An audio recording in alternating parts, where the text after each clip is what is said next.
video is going to be about like relapse risk and kind of spotting those risks and mitigating them, I guess. And just to like kind of warn, I'm going to be talking about like pregnancy, baby loss and fertility type stuff. So again, protecting yourself, like if those are difficult topics for you, then just don't watch this video.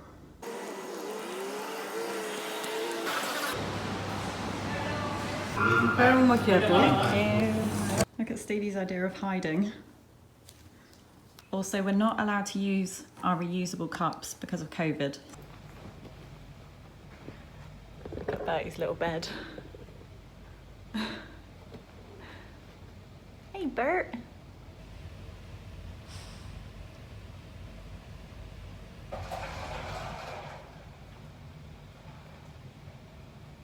Bertie, what are you doing? Oh, a bit slumped up, but big head on that. Is that nice? Oh, good boy. Oh, good boy. God, he's so cute. Oh, he's off again. So in the last year, I'd say I've faced a couple of pretty big relapse risks. Yeah, I've had to be really careful to protect my recovery and make sure I didn't relapse. So the first big thing was us losing our little baby boy last year, Alfie. He'd have been 13 months now, and I'm not gonna make this like a video about that because I'll just cry. And then since then we've had 2 miscarriages, so it's like we've had a lot of loss in the last year, and obviously a lot of grief, a lot of like sadness, anger, also feeling like really hopeless, and a lot of shit has been out of our control. And just with all that like big mishmash of shit emotions, I've pretty much lost my appetite for like a year. I just feel like I don't really care that much about food. I don't fancy food that much. And I'm a bit cautious saying that because I feel like even hearing that can be quite a triggering thing, especially if you're like in recovery and you've got that like extreme hunger, which is a really natural biological response to restriction. So if you're sat there thinking, oh my God, all I want is food all the time, it can make you think like, oh, well, what's wrong with me? Like, I'm so shit, I'm so greedy. She's lost her appetite, so she's better than me. You might even feel like it's made up. I've been there, like I've thought that too in the past. When people have said to me they've lost their appetite, I've thought, bullshit, that doesn't happen. But that's because I was starved at the time, and we've been through all this now when I've not been starved, and so it's really different. Like my body's not in a position where it's dying for food and prioritizing food over everything, and food's like less interesting and less important in my day generally, which is great, but then it then makes it easier to actually just lose your interest in food and appetite altogether. And it's not that I'm better or that anybody else is greedier. Like, I don't know, if I listened to this and I like responded to losing my appetite by not eating food, I would be straight back into that point of, again, obsessing about food and wanting it all the time and being starved and restricted again. Yeah, even having this loss of appetite, like I've honestly just had to ignore it this year and just eat anyway, because it is such a risk factor for like an accidental relapse. So even if I feel like I've naturally lost my appetite in recent months, like I've had to unnaturally go against it. So for me, that's been like really structured eating, making sure I eat like 3 meals and 3 snacks a day, often forced eating. I've been seeing my psychologist every week, so we do like weekly weigh-in, all to just make sure really that, I don't know, I'm almost like fighting against my intuition, like all to make sure I don't lose my appetite, or even if I do, that it doesn't actually play out in my eating behaviours. Because like ultimately I have the genes for an eating disorder, I have a history of an eating disorder, and even if I accidentally lose interest in food or lose weight, like it will just trigger my eating disorder again. Like I have that eating disorder switch within me, and once I pass my threshold, it's gonna get triggered, and my body doesn't give a fuck whether it was triggered with eating disorder intention or whether it was like accidental and unintentional. It doesn't matter. Like once the switch is on, I'll be back into my eating disorder again. I feel like this might sound absolutely mind-boggling to some people. Like, eating disorders aren't easy. It's not easy to restrict your intake. So like naturally losing your appetite is almost like the eating disorder golden ticket. Like you could restrict your food or lose weight without any of the shit and the endurance and the difficulty that comes with the actual eating disorder. But to be honest, there's no such thing as an eating disorder golden ticket. Like nobody effortlessly has an eating disorder. And I know this about myself now, like I know from my history and my experiences and relapses in the past, like I am not a person who can ever afford to lose weight or to restrict my diet for whatever reason. And it doesn't matter if someone else is doing it as well. Like Bren and I have been going through the same thing in the last year. And let's say he lost his appetite and wasn't able to eat, maybe he lost a bit of weight, whatever, like he's not me, he's not got my body, he's not got my genes. We're on very different paths. And with my history and health legacy, like that is a fast track back into an eating disorder, whereas it isn't for him. Like I am not other people, I'm in a different body, I'm on a different path, and that shit is not for me. This always cracks me up. Whenever I post photos on Instagram of like this area of the bedroom, I always get comments from people thinking that this is a toilet roll. It's our lamp.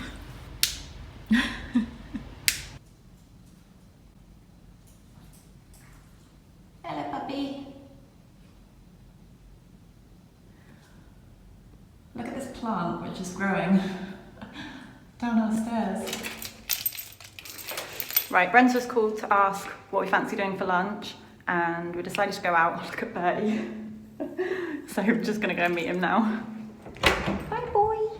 Bye, darling. Hello. Hi.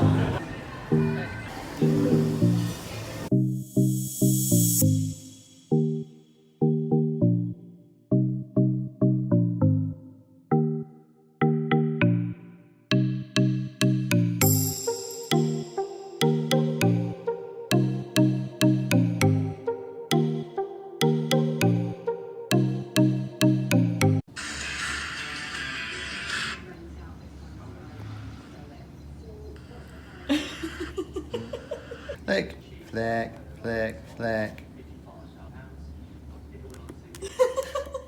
Yeah, next. Next one. You finish your Facebook? Come on. Try something else. There's Spotify, look through the tunes. Yeah, that's it. Your claws aren't working. Your tongue or your nose, that's it. Has he put a song on? What's he chosen? Just put the news on. Good boy. Now he's just listening to the news. Prime Minister Benjamin Netanyahu described it as a... When I was talking about relapse then, I was talking a lot about that kind of like accidental relapse, but that isn't like the only way it can happen. Like sometimes when there's changes in life or for whatever reason, the eating disorder starts looking attractive as like a friend or some security, a way to cope, a way to like numb or escape your emotions, or like a way to gain control when your life is feeling out of control or whatever. So I feel like there's different ways that you can relapse.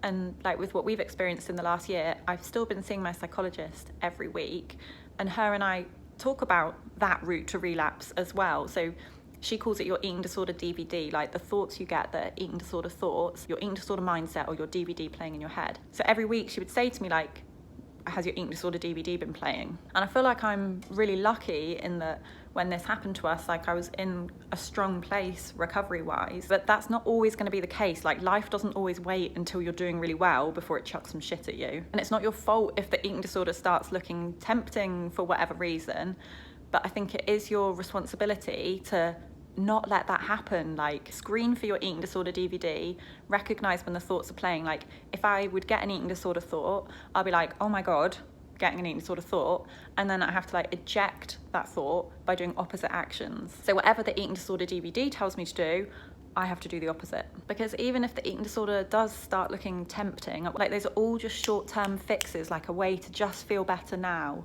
or just to avoid feeling shit now, or just to escape how horrible this feels today. None of it's a long-term solution, and quite the opposite. Like in the long term, all it's going to do is fuck things up, and you'll become more detached from your life, more isolated, more consumed with thoughts of food, more controlled and rigid and planned and boring. In the bigger picture, an eating disorder, it's not going to serve you, and it's not a functional long-term solution. Like it doesn't align to your values, or it doesn't align to the life you want to live or the person that you want to be. So even if the restriction is more fueled by like eating disorder thoughts, like stepping back and looking at that bigger picture, like your life isn't just today or this week or whatever's going on right now. It's bigger than that. And whatever you're going through will pass, like feelings will pass. You can cope with change and transition and all sorts of awful shit you can cope with. Like these things do pass with time, but your eating disorder doesn't. So yeah, just when looking at relapse risks, I feel like it's not just one thing you're looking at. Like, eating disorders disguise themselves and crop up in different forms at different times in different ways. And I feel like a strong recovery is like recognizing that and protecting yourself in whatever way a relapse risk would occur for you.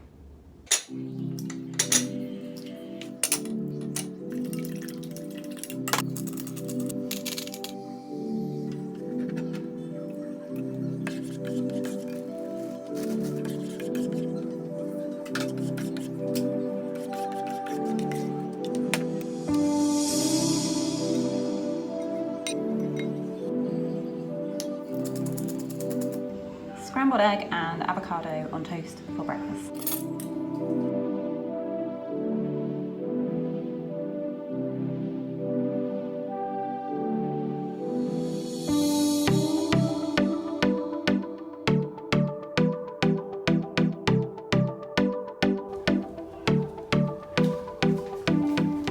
Classic cloves all over the bed. I don't know why I can't just put them away when I take them off.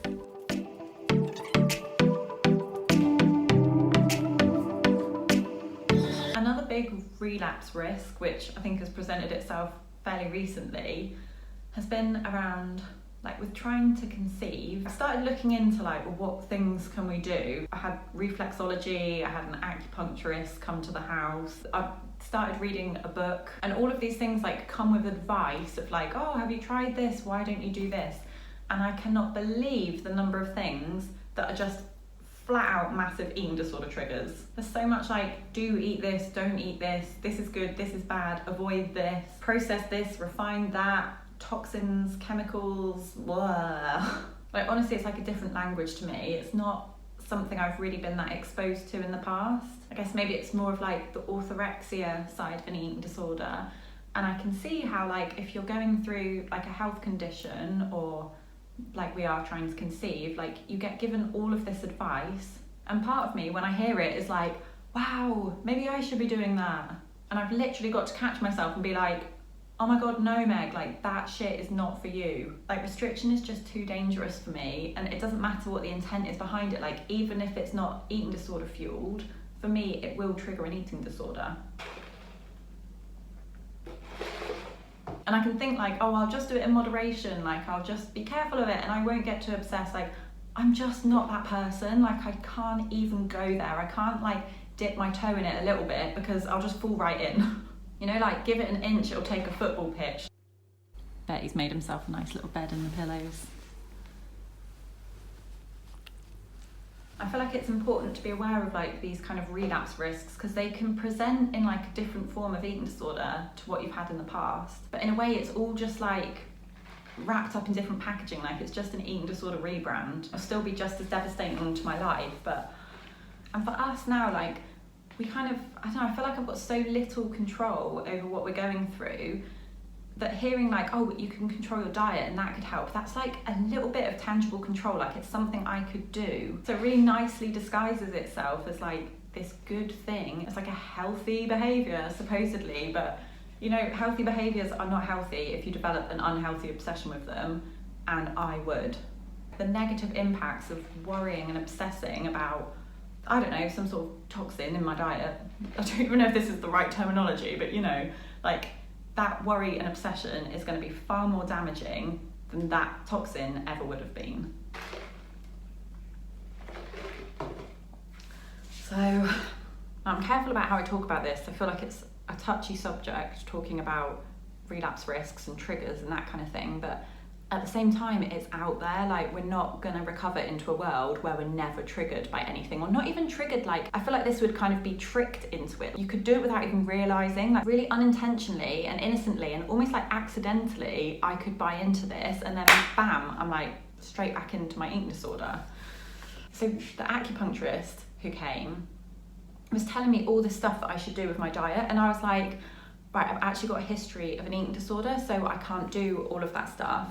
And she was like, oh, don't worry, like you don't have to do anything with your weight, just control your diet. And I was like, oh oh my God, that's the same thing. To me, that is like a fast path straight back into an eating disorder. But like, she doesn't know my history, and I guess she doesn't know all about eating disorders. So I tried to tell her, but I don't think she really got it. So in the end, I was like, do you know what, I'm just gonna ignore what you're saying. Because I know I can't do that. And now I'm just aware of it, like I'm getting advice that for me is eating disorder advice, and it's packaged as something helpful and healthy, and other people are doing it and it's working for them, but like I cannot buy into that advice. And I feel like recently I've been starting to hear it more and more, so I've just got to literally have like my wall up, and I'm just like, a bit like I did in my recovery, like block the eating disorder thoughts. Like I'm just totally rejecting any of that stuff that comes towards me, and I'm like, cool, like it's been recommended from a good place, but that shit ain't for me. So yeah, like I'm kind of just like, thanks but no thanks. Oh. It's got a little step to get on the bed. So I'm just about to meet my friends for breakfast, and I've made a drink of orange juice and 7-Up. Such a nice combination. That was slurpy. So I wanted to read a section from this book that I've just read. I'm sorry, I'm not going to show the book. I honestly think it's that bad. Bertie! For God's sake, shall I get you another toy?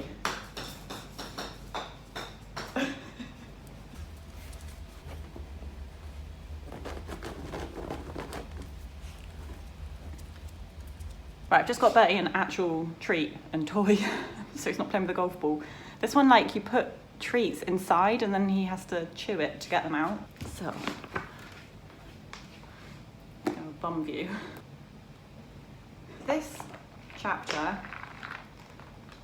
is about how, like, I guess controlling your diet or cutting things out supposedly helps with conception, but the evidence is quite shit a lot of the time, like really patchy, and actually even trips itself up, like this section, which I'm going to read. Okay, so it's about dairy. So it says, the typical advice to avoid dairy while trying to conceive is often based on a concern that the hormones present in milk could compromise fertility.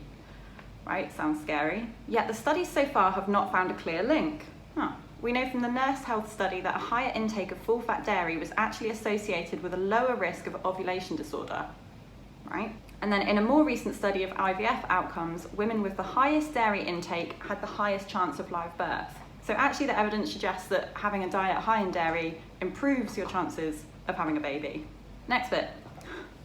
You can of course choose to avoid gluten and dairy if you prefer a no stone unturned approach. What the fuck? So the evidence has quite clearly said that having dairy is actually beneficial, and then the suggestion in this book is, but why don't you try and cut it out anyway? It says there are numerous anecdotal reports of women battling infertility who were able to conceive after eliminating these foods. Anecdotal reports, like not evidence. I could anecdotally say that I managed to conceive when I was wearing flip-flops every day. Like, are we gonna write that in a book? It's just bullshit, and it makes me so angry. Like, this is published for a really vulnerable and like desperate group of people who are kind of willing to do anything, and then you go and tell them, why don't you cut these foods out, even though there's no fucking evidence that cutting them is beneficial, and actually quite the opposite, like keeping them in your diet is good. So why does it not conclude saying, so make sure you keep dairy in your diet? So yeah, that book is just, I might actually write to the author. And of course some people, like poor people with like celiac who really have to cut things, like that's a different story. But for the general population who don't have these intolerances, and there's no evidence to be cutting this stuff, and not only that, cutting it could actually have a more detrimental effect on your physical health, not to mention like your mental health, your emotional health, your financial health, your relationships, your ability to eat out or let other people cook for you. It can be so destructive to all of those things, and I cannot believe people are out there advising this stuff. So slurpy when I drink this. So I posted about this on Instagram, and I had, honestly, I think the most comments I've ever had about a post. And someone recommended this book as like an antidote to that book. It's called Food is Not Medicine by Dr. Joshua Woolwich?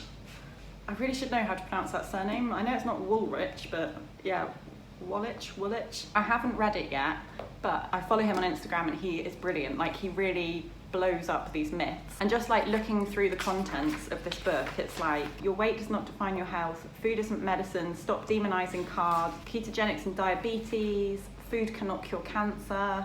So I'm going to read this to like educate myself on this topic, but not educate myself down the route of like cut this, cut that, fuck your life up, but challenge nutribolics and escape the diet trap. And another book that I have read, which is really, really good, I don't have it here because I lent it to someone, but it's called Just Eat It by Laura Thomas, and she's a registered dietitian trained in eating disorders and health at every size, and she also has a podcast called Don't Salt My Game. That's really good. And then this podcast, the All In podcast, is absolutely brilliant.